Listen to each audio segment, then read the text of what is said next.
American business, it's a lot like rowing. What is this called? A canoe? Just rowing. Rowing. It's a lot like rowing.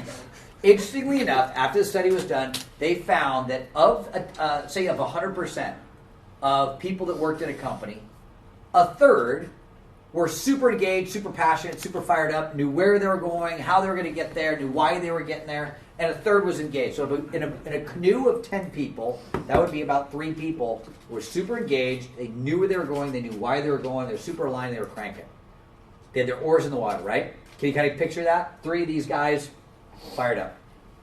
50% of all employees at any given company didn't know where they were going, why they were going, they didn't know the goal, and they were less engaged. They were, in fact, not engaged. They were clocking it in, and they just weren't engaged. And that's the responsibility of management, right? So they did the best they could, but they simply weren't engaged. They didn't know where they were going or where they were going. So picture this. Their oars were out of the water, okay? And then there was 20% of the people who actually were not only not engaged, they hated going to work.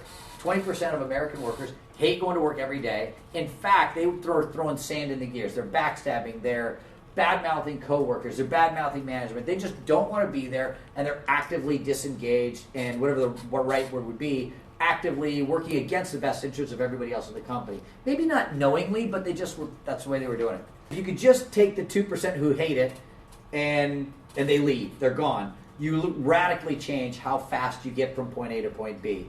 But even beyond that, take the 50%. If the leaders of the company do a good job, a really good job of trying to get 1 or 2, or God help you if you could even get 3 of those 5 people engaged to know why they're going, where they're going, how they're going to get there, you could radically transform how fast you get from point A to point B and create a lot more energy and pleasure doing it.